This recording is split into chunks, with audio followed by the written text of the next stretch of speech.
Jillian, what would you say is the biggest thing that differentiates a junior developer from, somebody who's, say, ready to be a team manager? I think a lot of it has to do with like a real facility of like working within the process and knowing when to change the process. I think that moving into team leadership is almost like a meta way of solving problems. Like when you're very immersed in the process and you're kind of focused on delivering tickets, that's one level of problem solving, and it's absolutely important.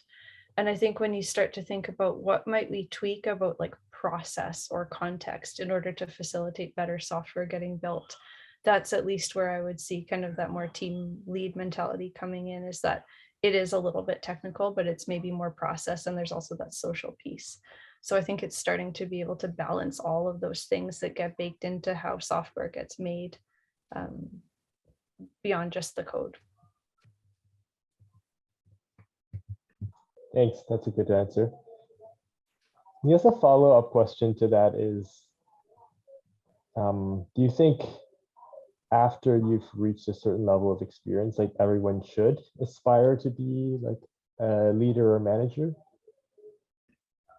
I know that's the typical pattern, but I think it depends a lot on what your company means by what a tech lead is, I suppose, because I know that some companies really expect that their tech leads are really immersed in the code. They may still be writing code to various degrees, or at least producing technical specs and mentoring others who code. Other companies with more like procedural complexity, there's so much involved in running a team that they start to separate like the technical leadership from either the people or the procedural leadership. And so it really depends on the climate. But I do think it's very legitimate to kind of have like a guru track, if that makes sense, because we need those people in the code who love being in the code. And I know a lot of people who are, let's say, 20 years into their career, and they've done little stints as leaders, and they find the further I step out of the details of the code, the less impactful I am.